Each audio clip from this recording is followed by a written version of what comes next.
കുഞ്ഞുങ്ങൾക്ക് തുടർച്ചയായിട്ട് പനി, വരണ്ട ചുമ, മൂക്കൊലിപ്പ്, മൂക്കടപ്പ്, തൊണ്ടവേദന എന്നിങ്ങനെയൊക്കെ വരുന്നുണ്ടോ? നമസ്കാരം, ഞാൻ ഡോക്ടർ ഐശ്വര്യ, ഹോമിയോപ്പതി പീഡിയാട്രീഷ്യനാണ്. നമ്മൾ ഇന്ന് നോക്കാൻ പോകുന്നത് കുഞ്ഞുങ്ങൾക്ക് റിക്കറന്റ് ആയിട്ട് ഇങ്ങനെ ഇൻഫെക്ഷൻസ് വരികയാണെങ്കിൽ അത് അഡിനോയിഡ്സ് കൊണ്ട് ആവാൻ വളരെയധികം സാധ്യതയുണ്ട്. എങ്ങനെയാണ് നമ്മൾ കുഞ്ഞുങ്ങൾക്ക് അഡിനോയിഡ്സ് ഉണ്ട് എന്ന് മനസ്സിലാക്കുക?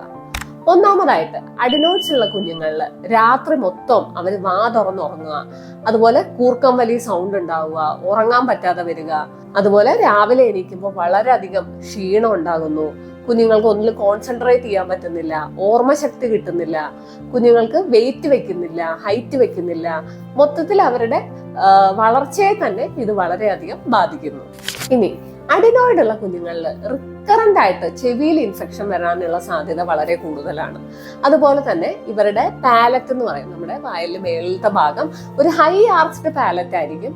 അതുപോലെ പല്ലുകളുടെ ഘടന തെറ്റായി വരിക, അതുപോലെ പല്ലുന്തി ഫ്രണ്ടിലോട്ട് വരുന്നതും താടിയല് നീണ്ടു വരുന്നതും ഒക്കെ അഡിനോയിഡ് ഫേഷ്യസിനെ സൂചിപ്പിക്കുന്നു.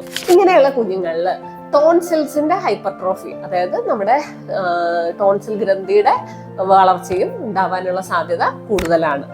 അപ്പോൾ ഇങ്ങനെയുള്ള സിംറ്റംസ് കാണുകയാണെങ്കിൽ നിങ്ങൾ തീർച്ചയായും ഒരു പീഡിയാട്രീഷ്യന്റെ ഹെൽപ്പ് തേടേണ്ടതാണ്.